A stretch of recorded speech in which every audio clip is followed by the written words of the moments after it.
بہت ساری عبادتیں ہیں جس میں آپ سائنٹیفکلی اس کے اوپر بحث کر سکتے ہیں. بہت ساری عبادتیں ہیں جس میں آپ سماجی لحاظ سے گفتگو کر سکتے ہیں. کچھ عبادتیں ایسی ہیں کہ جس میں آپ انسان کی ذاتی لحاظ سے نفسیاتی لحاظ سے گفتگو کر سکتے ہیں.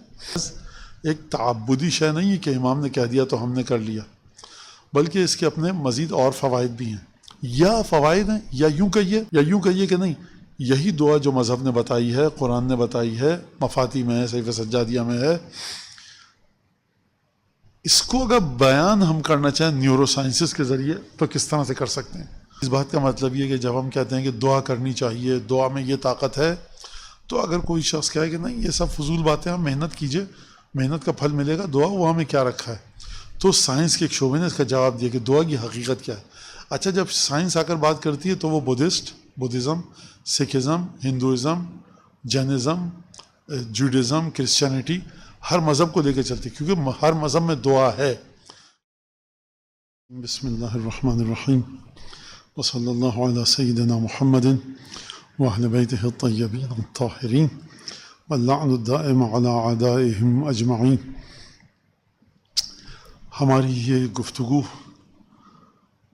صحیفہ سجادیہ کے بارے میں ہے، اور اس درس کا نام بھی ہے درس صحیفہ سجادیہ. اس میں جو ہماری کوشش رہی وہ تشریح ہوگی، شرح ہوگی اور بیان ہوگا جو مطالب، مضامین، نکات دعاؤں میں ہیں. اور ظاہر سی بات ہے کہ ہم اگر اس کو پھیلانا چاہیں تو علماء نے کام کیا ہوا ہے اس کے اوپر بڑی تفصیل کے ساتھ. اس کے ادبی نکتے، بلاغت اور فصاحت کے نکتے. ظاہر سی بات ہے کہ جو ایک چیز ہے ہمارے سامنے جملہ کہ کلام الامام امام الکلام، کہ امام کا کلام تمام کلاموں کا امام ہوتا ہے، تو وہ ظاہر سی بات ہے کہ بہت ایک تفصیلی گفتگو ہو جائے گی. سند اس صحیفہ سجادیہ کی اور وہ واقعہ پورا کہ جس کے بعد یہ صحیفہ سجادیہ منظر عام پر آیا، اس پر گفتگو پچھلے جو جلسات تھے، جو پچھلے دروس تھے، اس میں گزر گئی. آج جو ہے ہم اس صحیفہ سجادیہ کے بارے میں جو خود دعا کا موضوع، اس پر کسی حد تک گفتگو کریں گے، اور خود جناب سید سجاد علیہ السلام نے جو دعاؤں کے ذریعے پیغامات پہنچائے اور جو ان گنت اور بے تحاشا، بے پناہ خزانے چھپے ہوئے ہیں اس دعا میں، جو آج جس کی جانب اشارہ کریں گے اور تفصیل سے اس میں اگلے ہفتے انشاءاللہ داخل ہوں گے، تو وہ اس کے اوپر گفتگو ہوگی. اچھا، سب سے پہلے دعا کا موضوع ایسا ہے کہ جو بہت ساری عبادتیں ہیں جس میں آپ سائنٹیفکلی اس کے اوپر بحث کر سکتے ہیں.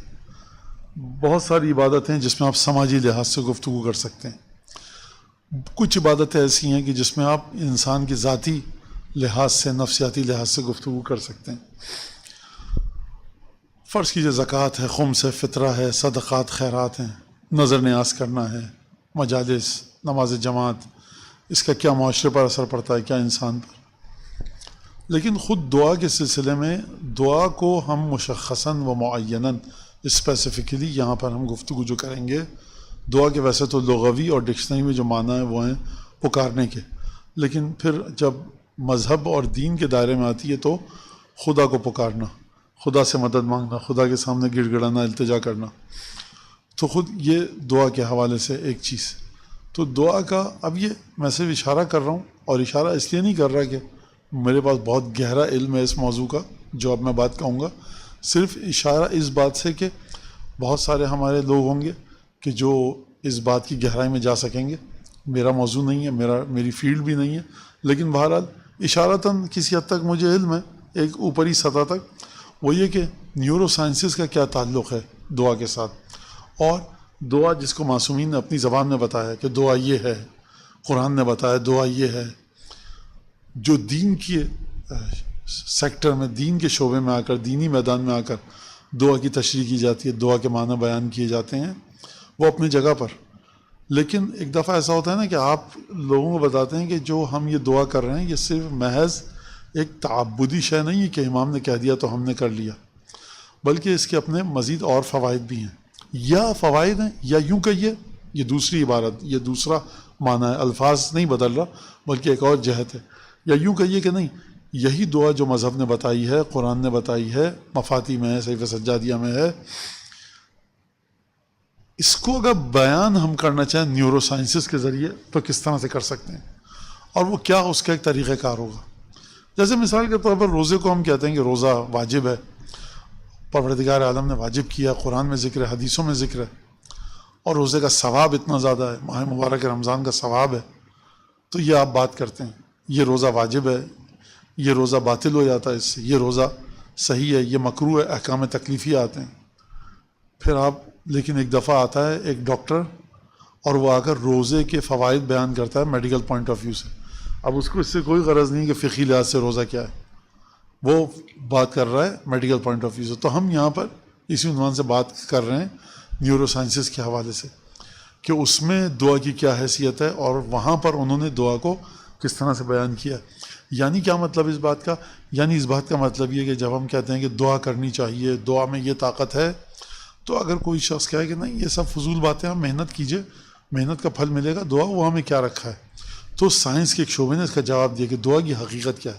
اچھا، جب سائنس آ کر بات کرتی ہے تو وہ Buddhism, Sikhism, Hinduism, Jainism, Judaism, Christianity, ہر مذہب کو لے کے چلتی، کیونکہ ہر مذہب میں دعا ہے کہ اس مذہب کے ماننے والے، کسی بھی مذہب کے ماننے والے جب دعا کریں گے تو یا توسل کریں گے یا ایک مبدأ اعلیٰ، ایک سپیریئر پاور سے، سپر نیچرل پاور سے جب وہ ارتباط میں آئیں گے تو وہاں پر کیا ہو سکتا ہے، کیسے وہ ہیل اپ ہو سکتے ہیں، کیسے ان کا زخم بھر سکتے ہیں، اور کس طرح سے وہ چیزیں تمام درست ہو سکتی ہیں۔ دعا کا فرض کیجیے ایک نفسیاتی پہلو ہے۔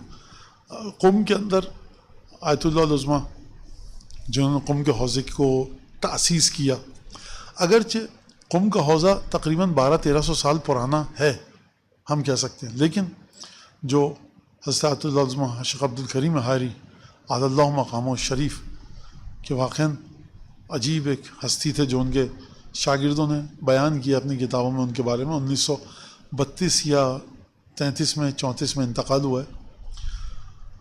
تو جب ایک شخص باہر سے آیا اس زمانے میں یورپ سے، تو اس نے دیکھا کہ جو ایک ہاسپٹل بنایا تھا انہوں نے، اس میں وہ کیا کہتے ہیں، ڈیتھ ریٹ جو ہے وہ کم ہے بہت، ڈیتھ ریٹ کہتے ہیں نا جو کیور ہونے کا، جو علاج ہو جاتا ہے جن کا، جو ہاسپٹل میں آتے ہیں لوگ، وہ بہت کم لوگ مرتے ہیں اس میں۔ جو ہاسپٹل کا ایک ہوتا ہے نا، ایک ہاسپٹل میں کہتے ہیں کہ جو ہمارے ہاسپٹل میں آتے، جیسے کراچی میں NICVD تھا تو 86-87 تک، جب تک وہ قاعدے سے ہوتا تھا، چل رہا تھا، تو اب کا مجھے نہیں پتا، تو اس میں کہتے تھے کہ اس کا جو ہارٹ کے پیشنٹ آتے ہیں اس میں 90% مریض صحت مند ہو کر جاتے ہیں، اچھے ہو کر جاتے ہیں، تو ڈیتھ ریٹ کہیں گے میرے خیال سے بہت کم تھا۔ تو اس نے آ کر دیکھا، اس نے کہا کہ یہ تمہارا جو ہاسپٹل ہے یہ اس زمانے کا قم، اور تو یہ کیسے اس میں اتنا اچھا اس کی کارکردگی ہے؟ تو اس نے کہا کہ یہ جو ہم نے ووڈن یا کارڈ بورڈ کے یا پلائی ووڈ کے پارٹیشن کیے ہیں، اور جو ڈاکٹرز آتے ہیں اور جو اس کے جو پیرامیڈیکل اسٹاف ہے وہ آتا ہے، ڈاکٹر دیکھتا ہے، صبح کو آتا ہے ڈاکٹر، شام کو آتا ہے، اس طرح دیکھتا ہے، تو وہ باہر نکلتے ہیں تو اس مریض کو سنانے کے لیے کہ یہ مریض بہترین طریقے سے اچھا ہو رہا ہے، اور یہ ہے اور وہ ہے، فلان ہے، یہ تو اتنا خطرناک مرض لے کے آیا تھا لیکن اس کا دل ایسا ہو گیا تو ویسا ہو گیا، تو بہترین، اور یہ تو بڑا اچھا ریکور کر رہا ہے، کہ یہ اس کے پاس کھڑا، وہ سمجھتا ہے کہ باہر جا کر ڈسکس ہو رہا ہے لیکن اس کے لیے ڈسکس ہو رہا ہوتا ہے، اس کو سنانے کے لیے۔ تو یہ ایک چیز ہے کہ جو آپ کی روح پر، آپ کی تمام چیزوں پر ایک اثر ڈالتا ہے۔ بہت سے لوگ کہتے ہیں، میں ایک سے نہیں دسیوں سے ملا ہوں، کہ ہم مشہد گئے، 15 دن رہے مشہد میں، اور کہ مولانا میں بلڈ پریشر کا مریض ہوں، اس کا ہارٹ کا یہ تکلیف ہو جاتی ہے، میں نے 15 دن کوئی دوا نہیں کھائی۔ اب اس میں یہ بھی ہو سکتا ہے کہ واک اتنی کرتے تھے، آپ سہن سے گزر کے جاتے تھے تو آپ کی جاگنگ ہو جاتی تھی یا واکنگ، یا ایک نفسیاتی اثر جو ہوتا ہے بہت سارے لوگ کہتے ہیں، بے تحاشا لوگ، کہ نجف میں جا کر ہمیں خاص ایک اثر ہوتا ہے. اچھا وہ جو ہمارے یہاں کہتے ہیں وہ اپنے آپ کو ثابت نہیں کرنا چاہ رہے ہوتے کہ ہم ایسے ہیں اور ہماری معرفت ایسی ہے. وہ کہتے ہیں معرفت کی بات ہو تو وہ کہیں کہ ہم ایئرپورٹ پہ اترتے ہیں نجف کے یہ ہوتا ہے. نہیں، نجف کے حرم میں جا کے یہ ہوتا ہے. تو بہت ساری چیزیں ہیں، اور یہ ایک بڑا اہم مسئلہ ہے کہ انسان کو ایک سکون ملتا ہے. اگر آپ جائیں بزرگان مراجع، اور ان کی جو پرسنالٹی ہوتی ہے وہ آپ کو ایک موٹیویٹ کرتی ہے اچھائی کی طرف. حتیٰ رسول خدا صلی اللہ علیہ وسلم سے بعض اصحاب نے کہا کہ جب ہم آپ کے پاس ہوتے ہیں تو بڑا دین کی طرف اور عبادتوں کی طرف راغب ہوتے ہیں کہ بس اب یہ کرنا ہے، لیکن باہر نکلتے ہیں تو یہ ہو جاتا ہے. تو اس کی وجہ پھر رسالت محمد نے بیان فرمائی. اس کا مطلب کیا؟ اس کا مطلب یہ کہ آپ ایک کنیکشن کو، آپ کو ضروری نہیں کہ آپ اس کو دیکھیں، وہ ایک آپ کی روح پر اثر ڈالتا ہے. دعا بھی اسی میں سے ایک ہے. اچھا، اب دعا کے بارے میں جو چیزیں ہمیشہ شب 23 کو، عرفے کے دن یا نیمہ شعبان کو آپ لوگ تقریریں سنتے ہیں. آپ سے مطلب تمام لوگ جو آتے ہیں مسجدوں میں، امام باڑوں میں اعمال کے لیے، تو وہ سنتے ہیں کہ دعا یہ، دعا وہ، سب چیزیں. تو دعا کے اندر بڑی طاقت ہے، دعا کے اندر بڑی طاقت ہے. اور حتیٰ خود ذکر الہی میں طاقت ہے. انسان اپنی عادت بنا لے، فرض کیجئے کہ جو حکم دیا گیا تسبیح، تحلیل، تقدیس کرنے کا، تو وہ انسان کثرت سے چلتے پھرتے اٹھتے بیٹھتے کرتا رہے تو وہ خود بخود دیکھے گا کہ وہ اس کی بقیہ عبادتیں درست ہو گئیں. جبکہ انسان کے حواس نہیں ہوتے اس وقت. میں پڑھتا ہوا جا رہا ہوں سبحان اللہ والحمد للہ ولا الہ الا اللہ اللہ اکبر، گاڑی چلا رہا ہوں، دکان پہ کھڑا ہوں، لائن میں کھڑا ہوں، کہیں سودا لینے گیا، بقول آج کی دنیا کی گروسری کرنے گیا، تو وہ ہمارے یہاں سودا لینے جاتے، سودا سلوف. تو میں پڑھے جا رہا ہوں. میں یہ آپ کوئی بھی مثال دے رہا ہوں تو اس کا اثر زندگی میں بہرحال آتا ہے. اور انسان کے پاس ایک پیغامات آتے ہیں، مطلب یہ لفظ مت کہو، اب یہ بات مت کہو، یہ بات غلط کہی تو تمہیں معذرت خواہی کرنی چاہیے، وہ کام کیا تو توبہ کرو. تو یہ بہرحال ایک مبدأ اعلیٰ سے ارتباط اور اتصال، کنیکشن کا ایک تصور ہے. لہٰذا اس کو انسان ذہن میں رکھے. اب دعا کے بارے میں جو چیز ہے، صلاح المومن، مومن کا اصلاح کہا گیا. اور دعا جو ہے وَإِنْ أُبْرِمَ إِبْرَامًا، یعنی دعا اس فیصلے کو خدا کی ٹال دیتی ہے جس کو خدا نے ایک حد تک، کسی حد تک ایک خاص انداز میں مضبوط کر دیا ہو، مہر لگ چکی ہے، لیکن اس کو خدا کینسل کر سکتا ہے. اور یہ قرآن میں اس کے دلائل موجود ہیں اس عقیدے کے. اسی طرح سے انبیاء کا اصلاح کہا گیا ہے. رسول خدا کی طاقت سے کوئی مسلمان انکار نہیں کر سکتا، روحانی طاقت سے. اگر رسول خدا کی طاقت کا انکار کر دے تو پھر کسی کے پاس کچھ نہیں ہے. تو اس کے باوجود حضرت ختمی مرتبہ جب تشریف لانے میدان جنگ میں دونوں ہاتھ اٹھا کے دعا کر رہے ہیں، بدر، احد میں، تو یہ کیا مطلب ہے؟ اب ایک خاص موقع ہے، اب ایک خاص دعا کرنی ہے. یعنی رسول خدا کا وجود کبھی ذکر الہی، ایسا مجسم خود ذکر الہی ہے، رسول خدا ذکر ہیں. وہ جو خود ذکر ہے وہ ذکر کر رہی ہے ہستی. اس کا مطلب ہے کہ کچھ خاص مخصوص موقع پر دعا مطلوب پروردگار ہے. تو یہ ایک چیز. پھر اس کا نفسیات پر اثر، انسان کی روح پر اثر، یہ تمام کی تمام چیزیں. ایک اور چیز جو دعا کے اندر ہے وہ یہ کہ جو عالم غیب میں خدا کے فیصلے ہو رہے ہیں، اس کے پیچ و خم، اس کی پیچیدگیاں، اس کے طور طریقے، یہ بھی دعاؤں کے اندر ذکر کیے گئے ہیں، زیارات میں ذکر کیے گئے ہیں. فرض کیجیے آپ دعائے علقمہ پڑھتے ہیں، اس کو جا کے آپ پڑھیں دعائے علقمہ کو اردو کے اندر، وہ پوری ایک یونیورسٹی ہے. امام حسین سے محبت کرنے والے کی خالص، جناب امیر سے خالص محبت کرنے والے کی، اور جو جناب امیر اور سید الشہداء سے نفرت کرتا ہے، بے احترامی کرتا ہے، بغض رکھتا ہے، ان کا کمپیریزن، مقابلہ کیا ہے؟ اب یہ آپ کو جو دشمنی رکھتا ہے سید الشہداء سے، اس کے سر پہ سینگ نہیں نکل آتے، اس کی ایک آنکھ نہیں ہوتی یا 3 آنکھیں نہیں ہوتی، سانس وہ اسی ناک سے لیتا ہے، کیسے پتہ چلے گا؟ تو وہاں پر ایک کمپیریزن ہے جو انسان دعا پہ تدبر کرے، یہ ہے. اب اس کے بعد ایک اور وہاں پر فرض کی دعا علقمہ کی مثال دوں کہ اے امیر المومنین اور اے سید الشہداء، میں آپ کی زیارت کے لیے آیا ہوں، جبکہ دنیا والے آپ سے بے رغبت تھے. اب دنیا والے بے رغبت تھے تو تھے، آپ نے زیارت کر کے کیا تیر مار لیا، اور انہوں نے زیارت کو چھوڑ کے کیا اپنا نقصان کر لیا؟ تو ہمیں تو کوئی چیز نظر نہیں آتی.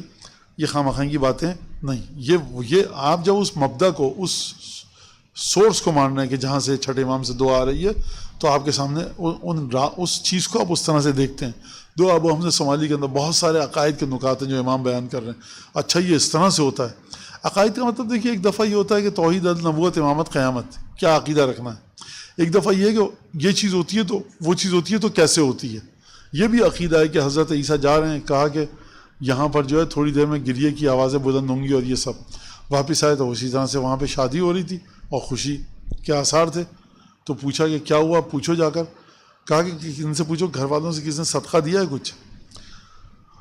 یہ بھی ایک عجیب واقعہ ہے. ویسے میں یہاں پہ اشارہ کرتا چلوں کہ حضرت عیسیٰ کی جو حیثیت ہے مسجد تقدیس اور مسجد کے امام سے بھی نعوذ باللہ وہاں پر اس شہر میں کم تھی، کہ نبی خدا کا جا رہا ہے اور کسی کو پتہ ہی نہیں ہے.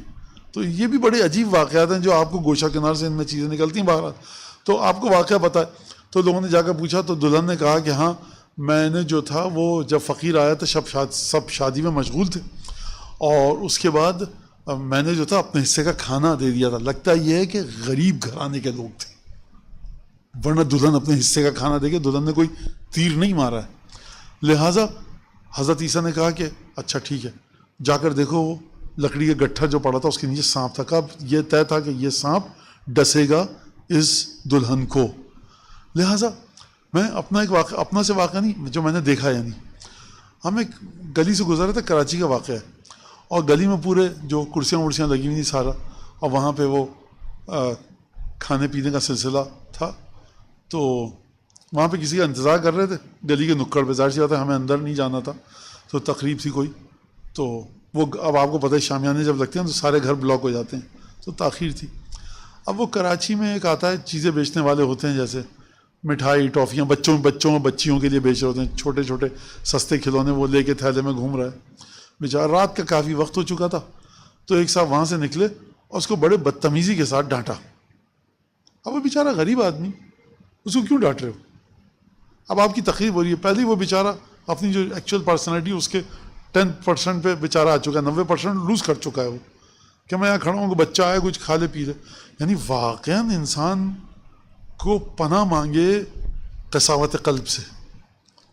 یعنی یہ وہ بیماری ہے کہ جو بے نمازی ہو سکتا ہے نماز پڑھنے لگے. اور یہ وہ عقائد کا ایک نقطہ ہے، گریڈنگ جو ہے آپ کی. کہ تو خیر آیا چشمے زدن میں، اور ایک آدمی اور وہاں کھڑا ہوا دیکھ رہا تھا. اس نے کچھ نہیں کہا، شاید وہیں کا تھا، اسی تقریب کا تھا. جب وہ صاحب چلے گئے، جو اب دیکھیں ایک دفعہ یہ ہوتا ہے کہ ایک آدمی انٹرفیئر کر رہا ہے، کچھ آپ کو چیزیں پتہ ہی ہیں جو ہماری ہو سکتی ہیں. آیا گیا، اندر داخل ہو گیا، ارریلیونٹ آدمی، کیوں آ رہے ہو، کیا وہ سب جو ہمارے سیفٹی سیکورٹی کے مسائل ہیں وہ سمجھ سکتے ہیں کراچی والے. ایک دفعہ دور کھڑا 5-6 میٹر آپ سے. خیر جب وہ ڈانٹ ڈپٹ کے جیسے ہی پیٹ مڑی، ایک اور صاحب جو وہاں کھڑے ہوئے تھے انہوں نے اپنی جیب میں ہاتھ ڈالا، اچھے خاصے پیسے نکال کر اس کو مٹھی بند کر کے دیے. کہا فوراً چلے آؤ یہاں سے، جو کمانا تھا نا وہ یہ تمہارا پیسہ، وہ جاؤ یہاں سے، نہیں کھڑے ہو. تو یہ مطلب یہ وہی شاید اس جگہ پہ کیا ہو جاتا کیا نہیں ہوتا اللہ جانتا ہے. تو یہ سب چیزیں، یہ بھی ایک طرح کی دعا ہے. بہرحال جس چیز سے آپ عالم غیب سے رحمت کو نازل کر لیں نیچے، یہ دعا ہے. اور قرآن ایک خود قرآن کی تلاوت ایک دعا ہے، حاجز ہے، عائق ہے. یعنی کیا مطلب؟ انسان اور اس کے گناہ کے درمیان دیوار بن کے حائل ہو جاتی ہے تلاوت قرآن. زیارت پہ آپ جائیں، زیارت یہ خیر بہرحال ہماری بات پھیل گئی. تو یہ ایک چیز ہے کہ جو ہم یہ کہہ سکتے ہیں کہ دعا کے سلسلے میں. اچھا اب ایک یہاں تک بات ختم. اب ایک اور چیز آتی ہے کہ اچھا دعا کا ایک اور بھی بات بتا دوں کہ یہ خیر بہرحال کب تک چل سکتا ہے. یہ بڑا ایک ماؤنٹ ایوریسٹ سر کرنا ہے. یہ تقریباً 50 سے زیادہ دعائیں ہیں. جب تک بس چل سکے ساغر چلے. خدا توفیق دے، انشاءاللہ توفیق دے، زندگی دے، اسی چیزیں چلتی رہیں.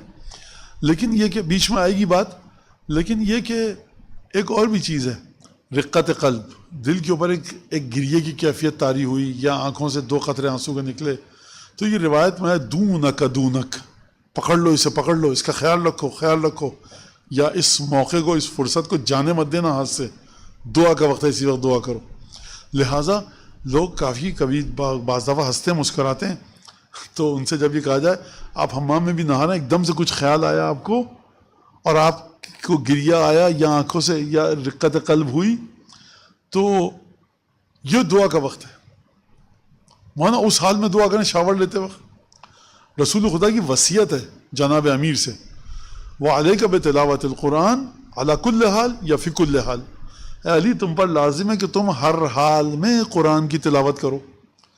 یہ جناب امیر کے لیے نصیحت نہیں ہے. جناب امیر کو اتنی چھوٹی سی بات نہیں پتہ ہوگی کہ تلاوت قرآن، یہ ہم تک پہنچانے کے لیے کہ کون وصیت کر رہا ہے، کس سے کر رہا ہے. تو لہٰذا بہت سی چیزیں دعا نہیں ہوتی لیکن اس میں دعا کا اثر ہوتا ہے، اور یہ آپ لوگوں کو بتانے کی ضرورت ہے، ماشاء اللہ سے سب مجالس وغیرہ میں آتے ہیں. تو یہ یہاں تک ایک بات ہوئی. اب ایک بات یہاں پر ہے کہ یہ حضرت سید سجاد نے کیوں دعائیں پڑھی اور کسی امام نے اتنی دعائیں کیوں نہیں ہیں. اس کی مختلف وجوہات ہیں اس کی، اور اس کی ایک وجہ تو یہ ہے کہ سیدھا سادہ جواب ہے، خدا کا یہی حکم تھا، امام کی یہی ذمہ داری تھی. ہر امام کی ایک ذمہ داری ہوتی ہے، یہ ایک ذمہ داری تھی. لیکن ایک دفعہ جب آپ انسانی سطح پر جا کر اس کی تحلیل کرتے ہیں اور اس کو چھان پھٹک کرتے ہیں تو مدینے میں ایک واقعہ ہوا تھا. مدینے میں واقعہ ہوا کہ کورٹ میں کیس گیا، قاضی نے کہا کہ بھائی گواہ لاؤ. گواہ ہے، اس نے کہا بھائی یہ گواہ اس کی گواہی قبول نہیں ہے. کیوں نہیں ہے گواہی قبول؟ اس نے کہا یہ موسیقی سنتا ہے. تو قاضی نے کہا یہ تو عام بات ہے مدینے میں، اس وقت کی بات کر رہا ہوں، یہ تو کوئی بڑی بات نہیں ہے، گواہی دو. ٹھیک ہے، اس کا مطلب ہے کہ موسیقی تھی. ایک محترمہ تھی، خاتون تھی، اور ان کا نام بھی لکھا ہے تاریخ میں. اب اس وجہ سے میں نام نہیں بتا رہا کہ ہمارے گھروں میں کسی کا نام ہو تو مذاق اڑے گا خواہ اس بیچاری مومنہ کا. اس کا انتقال ہو گیا تو لوگوں نے کو بڑا افسوس ہوا کہ اب مکے مدینے میں کون یہ پرفارمنس انجام دے گا. اور یہ واقعہ نقل کیا ہے کہ پہلی منزل مدینہ میں کسی گھر کی گر پڑی، منہدم ہو گئی. آج کل کی طرح تھوڑی تھا کنکریٹ وغیرہ، لکڑی کی ہوتی تھی، چکنی مٹی کی ہوتی تھی، جتنا بھی مضبوط کریں. کہا کیوں؟ کہا کہ لوگ اوپر بیٹھے تھے بہت تعداد میں زیادہ. خوب لوگ جب بیٹھے تھے تو انجینئر تو اس زمانے میں بھی ہوتے تھے، اس سے کیلکولیٹ تو کیا. کہا کہ نہیں، وہ اس طرح اچھل کود کر رہے تھے، رقص میں مشغول تھے کہ وہ گر گئی. تو یہ مدینے کا ہے سلسلہ بعد سید الشہداء. اب اس کے اندر یہ پہلے بھی آپ کی خدمت میں عرض کر چکا ہوں، بات ہو چکی ہے. اب اس جگہ پر امام سجاد کیا کریں؟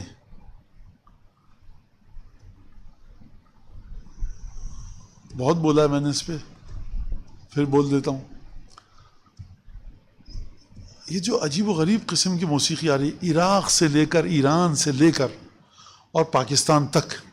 یعنی جب ہم ایک دفعہ گئے تھے ایک مخصوصی پہ، تو جہاں تک بھی میں نے دیکھا جتنی سبیلوں پہ کربلا نجف میں گئے، ایک سبیل ایسی نہیں تھی جس میں بغیر ڈرم اور پتہ نہیں کیا کیا موسیقی کے آلات جو ہوتے ہیں اس کے بغیر کوئی نہ ہو.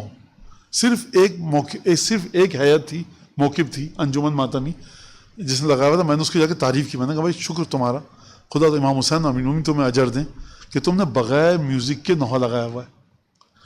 یہ لوگ کیا کہتے ہیں، یہ اس کو سمجھیے گا، یہ مقدمہ ہے. یہ لوگ کیا کہتے ہیں یہ حضرات، نہیں اہل بیت کا پیغام پہنچ رہا ہے. اہل بیت کا پیغام آپ کس قیمت پر پہنچانا چاہتے ہیں؟ مراجع کہہ رہے ہیں کہ اگر حضرت آیت اللہ عظمہ وحید خراسانی اگر فلم بنی اس میں حضرت عباس کی شکل دکھائی تو میں وہ حکم دوں گا کہ تم کو یاد رہے گا، پھر عوام کو وہ حکم دوں گا کہ یاد رکھو گے. کیا ہو جائے گا؟ قطعاً یہ نہیں، لوگوں کے ذہن میں حضرت عباس کی شکل نہ آئے. نہیں، اہل بیت کا پیغام پہنچ رہا ہے، وہ متاثر ہوں گے. یہ دیکھیے ابھی تک جو آرگینک علوم ہے نا ہمارے پاس، وہ اس کے وارث ابھی زندہ ہیں تو وہ یہ بات کر رہے ہیں. تو آپ کس جگہ پر رکھنا چاہتے ہیں اہل بیت کو؟ تو یہ ان قصیدہ خانوں سے پوچھا جائے، کہتے ہیں ہم اہل بیت کا پیغام پہنچا رہے ہیں. ان قصیدہ خانوں سے پوچھا جائے کہ تم تک جو پیغام پہنچا ایسے پہنچا ہے؟ پیورٹی کو آپ کس بات کے لیے قربان کرنا چاہ رہے ہو؟ یعنی یہ ایک بڑا مسئلہ ہے. تو امام سجاد جب یہ دیکھ رہے ہیں مدینے کے اندر، میرے پاس کسی نے دکھایا مجھے آواز بند کر کے کہ مولانا کیا ہو رہا ہے. میں نے کہا کہ مجھے نہیں پتا، کوئی میوزیکل کنسرٹ ہے لیکن ماحول تو نہیں لگ رہا، تھوڑا سا الگ ہے ماحول. کیا یہ قصیدے کی محفل ہے؟ کراچی کا واقعہ ہے، کراچی کے، مجھے نہیں پتا مشہور ہے نہیں، میں بالاخر رابطے میں نہیں ہوں، اب مجھے نہیں پتا. ہمارے لڑکپن میں ہمیں پتا ہوتا تھا کون کیا ہے، اب تو خیر وہ چیدہ نام ہے. تو وہ کوئی مشہور صاحب ہوں گے، تو وہ اس طرح سے پڑھ رہے تھے کہ تقریباً رقص کی ابتدائی حالت تھی. یہ ایک بڑا اہم مسئلہ ہے واقعاً. اس کو کیسے حل کیا جائے، کیا کیا جائے، نوحہ خانوں سے کیا کہا جائے، قصیدہ خانوں سے کیا کہا جائے. ہم لوگ وہ ہیں کہ جب ہمارے ماں باپ کی ایصال ثواب کی مجلس ہو رہی ہے تو اس میں ہم ماتم نہیں رکھتے. اگر ہمارے گھر میں کسی بزرگ کا انتقال ہو جائے، وہاں پہ آئے کوئی کہ صاحب وہ فرض کیجئے کہ یا عباس کا الوداعی ماتم ہوگا، بزرگ ناراض ہو جائیں گے ہمارے. یہ یا عباس کا الوداعی ماتم 8 ربیع الاول کا ہے، شب عاشور کا ہے، شام غریبہ کا ہے. کیا مطلب؟ ایصال صاحب کی مجلس ہے. تو یہ ایک بڑا اہم مسئلہ ہے. کل میرے ابا اماں کی مجلس ہوئی، مولانا کے والدین کی مجلس ہے، زنجیر زن آ گئے، ہم زنجیر کا ماتم کریں گے. مت کرو نا زنجیر کا ماتم، یہ مخصوص ہے سید الشہداء کی عزاداری سے. ان چیزوں کی پیورٹی کو، تقدس کو سمجھے انسان کہ کیا ہے، کس مرحلے پہ اللہ جانتا ہے کیا ہوگا. تو امام سجاد کیا کریں کہ ہم سے بڑھ کر علم کس کے پاس ہے؟ ہم تمہیں بتائیں گے، 4 آدمیوں کو سکھائیں گے، دیکھو سر ایسے لگتا ہے. سر کا مخالف نہیں ہوں میں، نہ فقہ مخالف ہے، میں کہہ رہا ہوں اسی انداز میں. امام سجاد نے کیا کیا کہ جو لوگ مغنی یا مغنیاں تھیں، خواتین یا مرد، اس سطح پہ امامت نہیں آ سکتی، شان امامت کے خلاف ہے. لہذا شان امامت میں آپ کو کیسے بتاؤں. چھٹے امام سلام اللہ علیہ کا ابھی شہادت گزری ہے. مدینے میں آپ نماز پڑھ رہے تھے مسجد نبوی میں، ایک شخص آیا، ظاہر تھا وہ، اس نے اپنی پوٹلی تھی پتہ نہیں کہاں رکھی، نہیں ملی. اس کو نزدیک دکھے امام صادق علیہ السلام نماز پڑھنے، اس نے تم نے لی ہے، تم میری پوٹلی دو.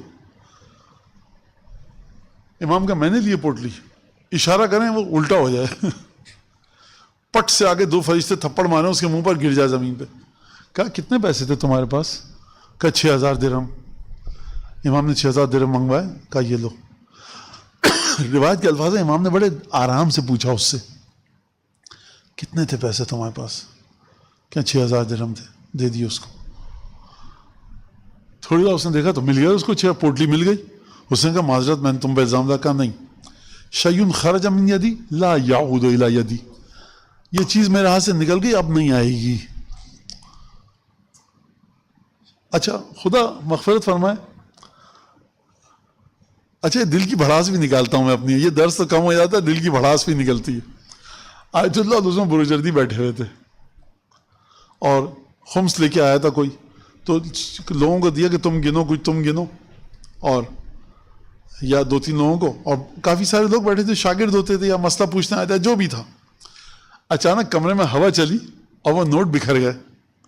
لوگوں نے اٹھا کر دیے، کہا کہ جس کے ہاتھ میں جتنے نوٹ ہیں وہ لے جائے اپنے پاس. ٹھیک ہے.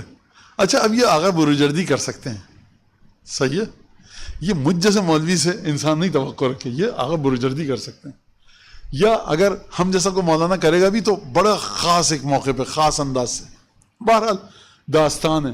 جس طرح سے امامت کی دنیا الگ ہے، بالکل امام ایک الگ حقیقت ہے، اس طرح سے حوضہ مرجع یہ بھی ایک الگ ہی حقیقت ہے. امام سجاد نے کیا کیا؟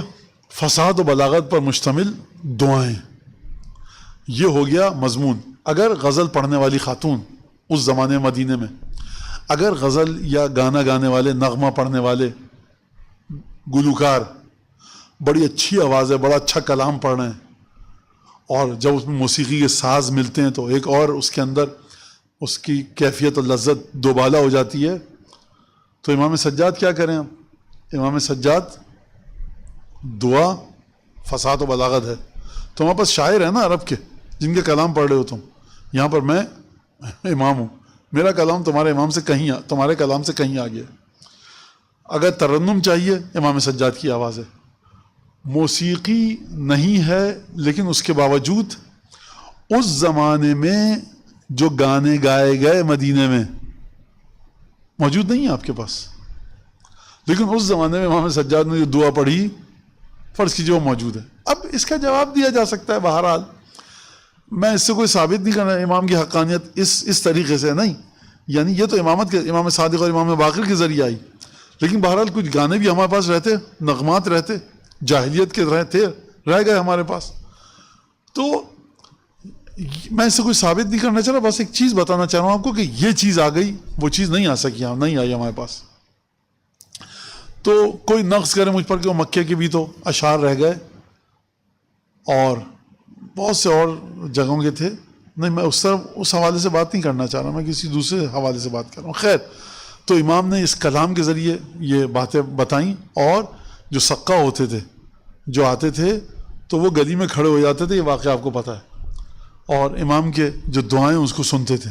تو امام نے اس طرح سے ایک تبلیغ کا بھی ذریعہ ہے. ایک بات یہ کہی جاتی ہے کہ امام سجاد جو تھے وہ، اس کی میں شواہد بھی دوں گا، 1857 ہندوستان کی جنگ آزادی یا غدر جس کو کہا جاتا ہے کتابوں میں، اور میں نے کافی کتابوں میں پڑھا ہے غدر.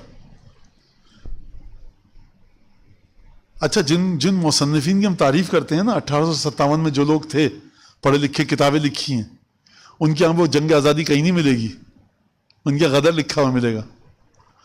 1920-25 کی میں نے جو کتابیں پڑھی ہیں چھپی ہوئی تھی، جیسے فرض کیجئے کہ جو مصنفین تھے ہندوستان کے اس وقت، برٹش انڈیا مغل انڈیا کے، تو انہوں نے غدر کا لفظ استعمال کیا، اور لیکن بعد میں جنگ آزادی اس کو کہا گیا.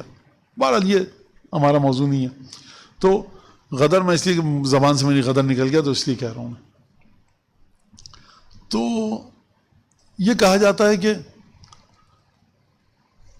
انیس کی مرثیہ اور اس زمانے میں عزاداری، تو یہ کہا جاتا ہے کہ 1857 کا جنگ آزادی ہوئی تھی، کافی لوگوں کو شہید کیا گیا تھا، مارا گیا تھا، اور لوگوں کے پاس کوئی جگہ نہیں تھی جہاں وہ اپنے غم کو بھلا پاتے، تو مرثیے لکھے گئے اور یہ سب ہوا. تو امام سجاد جو تھے وہ اصل میں اتنا عظیم واقعہ ہوا تھا، تو امام سجاد نے دعاؤں کا سہارا لیا.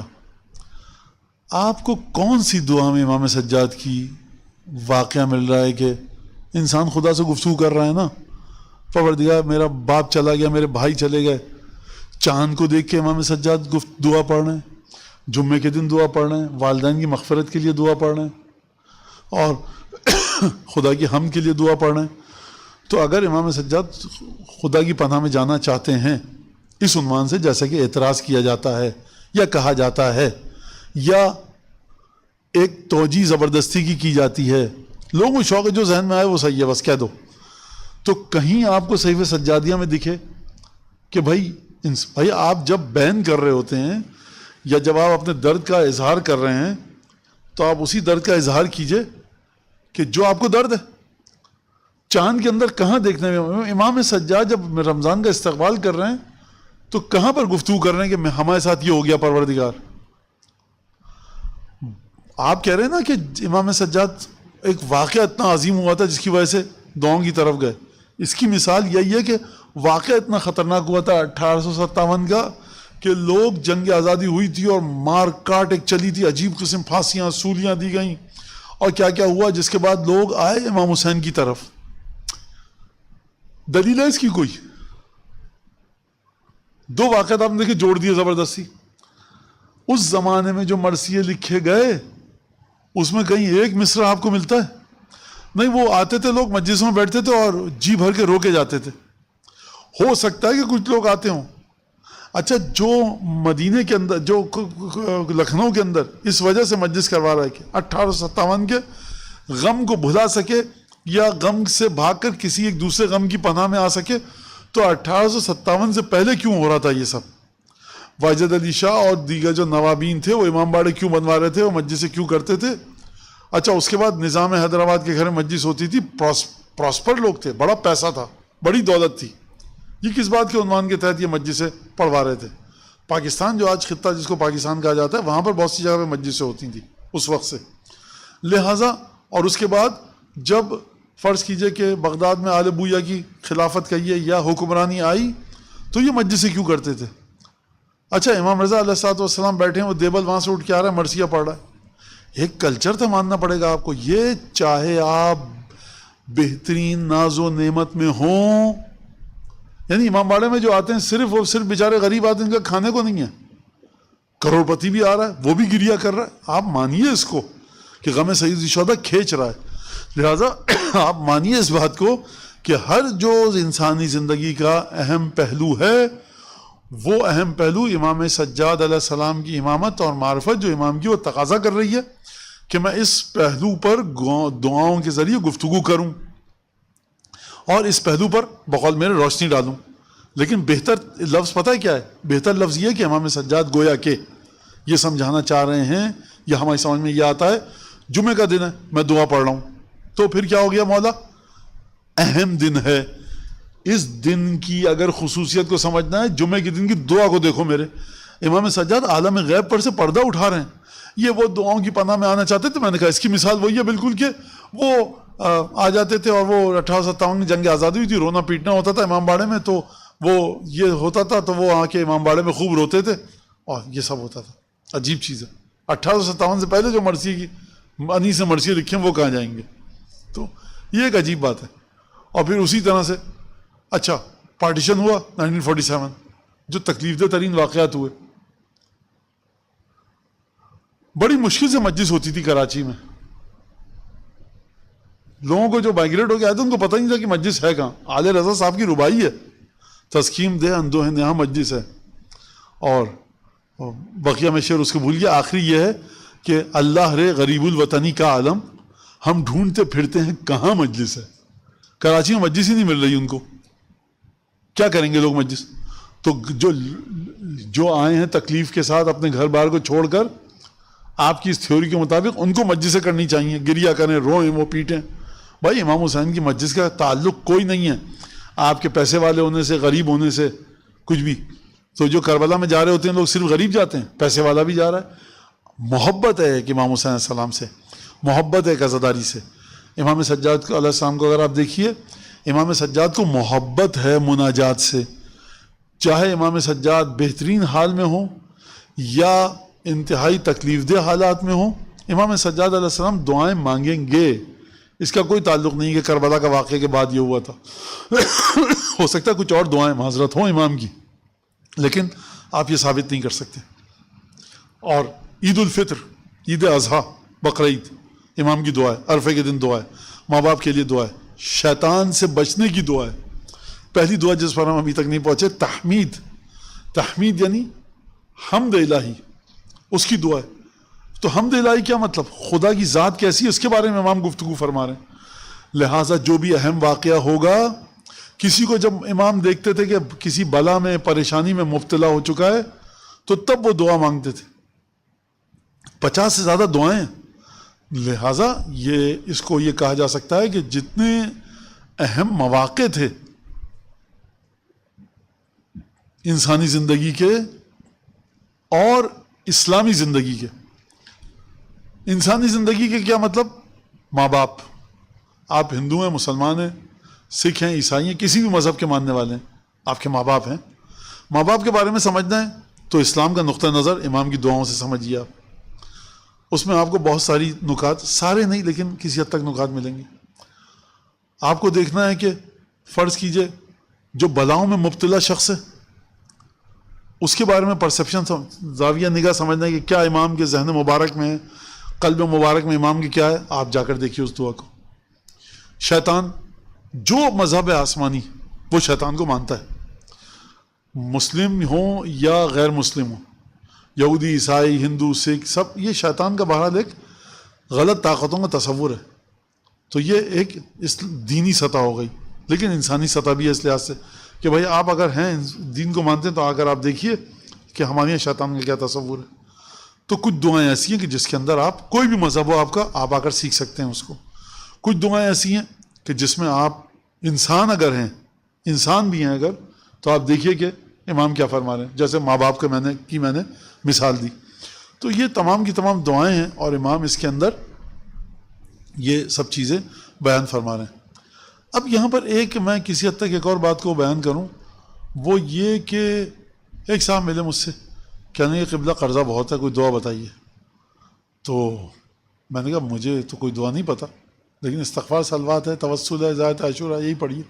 آپ کے یہاں خاص کوئی ہو تو مجھے نہیں پتہ، بہت پرانا واقعہ ہے. لیکن اس کے بعد مجھے بعض علماء نے، مراجع نے بتایا، اپنی کتابوں میں لکھی، درس میں بتایا، تو وہ مشہور ہے اور یہاں بتائی بھی جا چکی ہے. وہ جو 3 دفعہ صلوات اور آیت الکرسی اور 3 دفعہ قل هو اللہ، یہ سب چیزیں. تو کہنے لگے میں جو ہوں وہ قرض ادا کرنے کی جو دعا امام سجاد کی وہ پڑھ رہا ہوں، لیکن قرضہ ادا نہیں ہو رہا.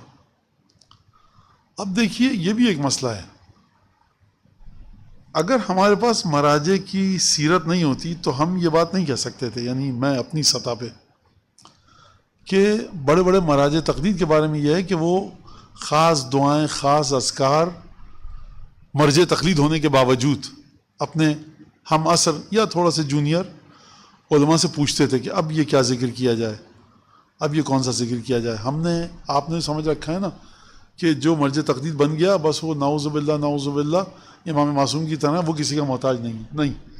یہ واقعات موجود ہیں، اور وہ مرجع تقلید نہیں کہ جس مرجع تقلید کی اوتھینٹسٹی مراجع کی بھی مختلف ہے، عالمیت، ان کا اجتہاد، ان کی طاقت، یہ سب چیزیں اہم ہیں. تو ان کی بات کر رہا ہوں میں کہ جو فرض کیجئے کہ آغا خوئی کے لیول کا آدمی، آغا خوئی کو نہیں کہہ رہا، آغا خوئی کی سطح کا آدمی رضوان اللہ تعالیٰ علیہ، تو یہ ملتا ہے کہ فلاں اب کیا ذکر کروں، اب کیا ذکر کروں، کتنی تعداد میں کروں. تو وہ عالم نے بتایا کہ مجھے سوچنے دیجیے، سوچ کے میں بتاتا ہوں پھر آپ کو. تو یہ ایک چیز ہے. آپ کہیں روایت کا اس میں آیا کہ نہیں آیا، بھائی وہ جو بتا رہا ہے وہ روایات کو مانتا ہے، وہ کہتا ہے سر کے اوپر رکھتا ہوں میں قرآن اور حدیث کو. اس کا مطلب ہے قرآن و حدیث کے بارے میں آپ کا جو پرسیپشن ہے وہ بڑا محدود ہے. اور اکثر میں نے دیکھا ہے، اکثر تو نہیں، بعض دفعہ اس نے کہا کہ 35 دفعہ یہ چیز پڑھی ہے تو مذاق اڑانے مومنی، یہ کہاں سے آ گیا، یہ کہاں سے آ گیا. آپ نے پوری کتابیں پڑھی ہیں روایت کی، مطلب ہم لوگ جو سر پہ امامہ اتنی آسانی سے نہیں کہہ سکتے یہ کہاں سے آ گیا. تو یہ ایک بڑی ایک عجیب چیز ہے. اور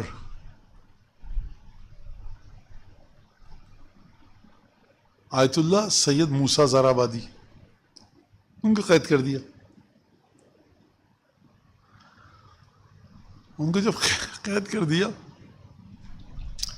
تو جو پولیس والا کانسٹیبل وہاں کھڑا ہوا تھا قید خانے کے باہر، اس کو بلایا، کہا کہ پینسل اور کاغذ اور قینچی لا کے دے سکتے ہو.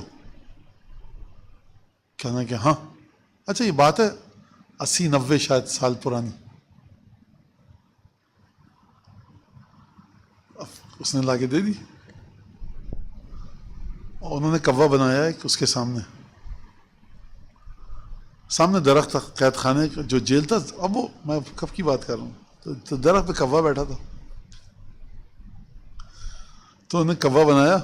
اور اب مجھے پتا سوالات 10 یوں آئیں گے، لیکن بہرحال تو کوے کی گردن کو قینچی سے کاٹا. وہ جو سامنے کوا بنا تھا وہ پٹ سے گر کے مر گیا. کہا یہ اپنے بڑوں کو یہ بتا دینا جا کر، ٹھیک ہے. تو اس نے بڑی معذرت کر کے چھوڑا. اب آپ کہیں یہ کیا، اور یہ اب جو سید موسیٰ زرابادی کو نہیں جاؤں، کہا یہ کیا، کون تھا، یہ کیا مطلب، یہ آپ کیا مولانا ادھر ادھر کی باتیں کر رہے ہیں. ایسی بات نہیں ہے، دنیا میں بہت ساری طاقتیں کہ جو ہم نہیں جانتے. انٹرنیٹ ہمارے پاس پاکستان میں 91 میں آیا، امریکن 62 سے یوز کر رہے تھے، اور بعض کے بقول اس سے بھی پہلے سے. اگر کوئی آپ کو بتاتا تو آپ کہتے کہ یہ کیسے ہوگا. اور بہت ساری چیزیں جو ہمیں نہیں پتہ. تو بہرحال ان دعاؤں کے ساتھ ضروری نہیں کہ آپ اگر امام سجاد کی دعا پڑھیں تو یہ قرضہ آپ کا ادا ہو جائے. مولانا امام کی دعا میں طاقت نہیں ہے. اس کی مثال ایسی ہے کہ آپ جائیں اور آپ کہیں کہ مجھے فلاں نزلہ تھا، کھانسی تھی، زکام تھا، میڈیکل اسٹور سے میں نے نزلے کی دوا لی، اتنی بہترین کمپنی تھی، صحیح نہیں ہو رہا. آپ مس کر گئے تھے، اس نزلے کے ساتھ آپ کو ایک اور پرابلم بھی تھی، اس کے ساتھ آپ کو وہ دوا کھانی چاہیے تھی. تو ڈاکٹر کے پاس ایک دفعہ ہمارے ایک دوست کی طبیعت خراب ہو گئی، وہ گئے تو ڈاکٹر نے دوا لکھ کے دی. تو وہ بھی آدھے ڈاکٹر سمجھتے تھے اپنے آپ کو، ہم میں سے بہت سے لوگ ہیں جو پونا آدھا ڈاکٹر سمجھتے ہیں. تو کہنے لگے کہ ڈاکٹر صاحب یہ دوا کیوں دی آپ نے وٹامن کی؟ کہ دیکھیے یہ آپ کے بدن میں، اور ڈاکٹر بھی بیچارہ شریف تھا، اس نے بتا دیا کہ وٹامن کی یہ دوا اس لیے کہ بدن کو طاقت دے گی، تو یہ اس کا یہ اثر ہوگا، اس کے بغیر میں آپ کو دوا دوں گا یہ نزلے کو صحیح کرنے کی یا بخار کو. کیا تھا تو یہ صحیح نہیں ہوگی. اب اللہ جانتا ہے انہوں نے یہ کہا, تو یہ ہم وٹامن دیتے ہیں اس کے ساتھ. اب آپ خود کہتے ہیں مجھے نزلہ یہ کھاتا رہوں, نہیں ہوتا صحیح شاید, فرض کیجئے. تو یہ بہت ساری چیزیں اس کے ساتھ وہ چیز بھی اٹیچ ہوتی ہے, وہ چیز بھی اس کے ساتھ جڑتی ہے, تو ہمیں نہیں پتا. وہ جو بقیہ دعائیں ہیں وہ بھی امام سجاد کے گھرانے کی ہیں, ہو سکتا ہے کہ وہ آپ کے لیے مفید ہو. اور بہت ساری چیزیں کبھی کبھی ہوتی ہیں جو مطلب کہنے کا یہ کہ ہمیں تمام چیزوں کا علم نہیں ہے. ہم کہیں کہ بس یہ امام کی طرف سے آیا تو کر لو, امام کہیں کہ دیکھو نہیں یہ میری دعا ہے لیکن اس سے تمہاری یہ مفید نہیں ہے, یہ مفید ہے. واضح مثال, ایک شخص آیا, اس نے امام سے پوچھا کہ نماز جعفر طیار, تو امام مجھے یاد نہیں آ رہا چھٹے امام یا پانچویں امام علیہ السلام, فرمایا کہ تم امیر المومنین کی نماز سے کیوں غافل ہو, تم جناب سیدہ کی نماز سے کیوں غافل ہو, تم فلاں امام کی نماز سے کیوں غافل ہو. وہ پوچھا نماز جعفر طیار, نماز جعفر طیار اس کا نام اس لیے کہ جعفر طیار کو دیا رسول خدا نے, بڑے اہم موقع پہ تحفہ دیا, تو یہ رسول خدا کی نماز ہے. لیکن امام اس بات سے کیا کہہ رہے ہیں, یعنی کہ ہمارے اہل بیت کے اور بھی ٹیبلٹس ہیں تمہارے لیے شاید وہ مفید ہوں. تو انسان یہ دیکھے ہمارے پاس اتنا علم کچھ ہے نہیں, مطلب جو ہے بالآخر یہی چیزیں ہیں. تو ہم یہ نہیں کہہ سکتے کہ بس یہی, ہاں بالکل یقیناً قرض ادا کرنے کی دعا امام سجاد کی ہے, کوئی پڑھے گا اس کا ادا ہو سکتا ہے, لیکن ضروری نہیں ہے کہ وہ ادا ہو جائے, کیونکہ دعا کے پورے چیپٹر کو آپ دیکھیں, ہو سکتا ہے امام سجاد یا خدا یہ نہیں چاہ رہا ہو کہ اس مومن کا قرضہ ادا ہو جائے. پروردگار چاہتا ہے اس کے سر پہ تلوار لٹکی رہے. آج قرضہ ادا ہوا, صبح کو پھر یہ رات کو 2 بجے سوئے گا, صبح کو 10 بجے اٹھے گا, ظہر اثر کے ساتھ فجر کی نماز پڑھے گا, ٹھیک ہے. تو یہ چاہ رہا ہے کہ وہ ٹھک سے اٹھ جائے گا 4 بجے 4:15 بجے, یہ قرضہ اتنا ہے, تو یہ بھی ہو سکتا ہے کہ یہ کام ہو. خیر بہرحال یہ ہمارے گفتگو تھی, انشاءاللہ اگلے ہفتے سے ہم شروع کریں گے حمد الہی کے سلسلے میں, اور حمد الہی انشاءاللہ اگلے ہفتے ہم اس کو تمہید کے ساتھ پیش کریں گے. لیکن بہرحال حمد و شکر میں ایک فرق ہے, اور حمد جو ہے وہ انسان کو تکبر سے, غرور سے دور رکھتی ہے. آپ نماز شب پڑھتے ہیں, آپ بدھ اور جمعرات کا روزہ رکھتے ہیں, آپ صدقہ خیرات ایک ہر عبادت کرتے ہیں زبردست طریقے سے, لوگوں کو پتہ لگ جاتا ہے, لوگ کہتے ہیں بھائی آپ کیا ماشاءاللہ سے یہ ہر بدھ کا روزہ رکھتے ہیں, جمعرات کا روزہ رکھتے ہیں, جو کہ ہے, اور یہ سب اس طرح سے ہے زبردست. یہ بھائی ہم نے ان کو دیکھا نماز شب بھی پڑھتے ہیں, اور یہ نوافل بھی پڑھتے ہیں, اور یہ بھی کرتے ہیں, وہ بھی کرتے ہیں. تو اب انسان جو اس کے دماغ میں ہوا بھر رہی ہے آہستہ آہستہ, کہ لوگوں کو پتہ چل گیا اچھا الحمدللہ کہ یہ ایسے ہیں. لیکن حمد کا کانسیپٹ اگر اس کے ذہن میں کلیئر ہو, بھائی یہ میری تعریف نہیں, یہ خدا کی تعریف ہے, لطف ہے اس کا کہ اس نے مجھے اس راہ پر لے کر آیا, تو خود بخود حمد کے ذریعے انسان تکبر کو ختم کر سکتا ہے. ائمہ کو دیکھا ہوگا آپ نے کئی دفعہ, معصومین کو, اور امیر المومنین سے جب پوچھا کہ آپ نے جو پہلوان آپ کے سامنے آیا آپ نے اس کو ڈھیر کر دیا, فرمایا یہ وہ بزرگی اور بڑائی تھی جس کو خدا نے مجھے بڑی عزت کے ساتھ یہ تحفہ دیا, بڑی عزت کے ساتھ, یعنی خدا کی بارگاہ میں میری رسپیکٹ ہے, احترام ہے, خدا احترام کر رہا ہے, تو خدا نے مجھے جو دیا تو میں نے اس کو ڈھیر کیا. تو یہ ایک چیزیں ہیں. اور پھر امام جیسے امام علی نقی علیہ السلام کے پاس وہ آیا تھا فیروزہ, اس نے کہا کہ 2 ٹکڑے ہو گیا, یا ابن رسول اللہ کیا کروں, وزیر نے دیا تھا 2 ٹکڑے ہو گیا. امام نے کہا کچھ نہیں ہوگا, جاؤ. اس نے کہا یا ابن رسول اللہ لگتا ہے آپ کے لیے بات واضح نہیں ہو رہی, آپ سمجھیے تو صحیح, بغل میرے. اس کو یقین نہیں آیا, امام نے کہا جاؤ. اس نے کہا ابن رسول اللہ 1 سیکنڈ دوبارہ بتانے دیجیے ہوا کیا. تو جو واقعے سے میں یہ سمجھ رہا ہوں یہ گفتگو ہوئی ہے. امام نے کہا کچھ نہیں ہوگا جاؤ. تو جب آیا اس نے کہا صبح آیا خوش, اس نے مولا وزیر آیا تھا, اس نے کہا ہماری بیٹیوں میں جھگڑا ہو گیا, بیٹیاں کہیں اس کو 2 حصوں میں تقسیم کر دو. امام نے کہا تم نے کچھ کہا تو نہیں, کہا کہ نہیں. امام نے کہا بہت اچھا عقل مندی کا کام کیا. اور پھر امام نے وہاں پر حمد الہی کو پڑھا, الحمدللہ, کہ جس نے ہم کو اس طرح سے.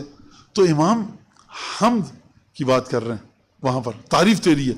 یعنی یہ امام علی نقی علیہ السلام فرما رہے ہیں پروردگار یہ میں نہیں ہوں, یہ تو ہے جس نے مجھے یہ کرامت دی.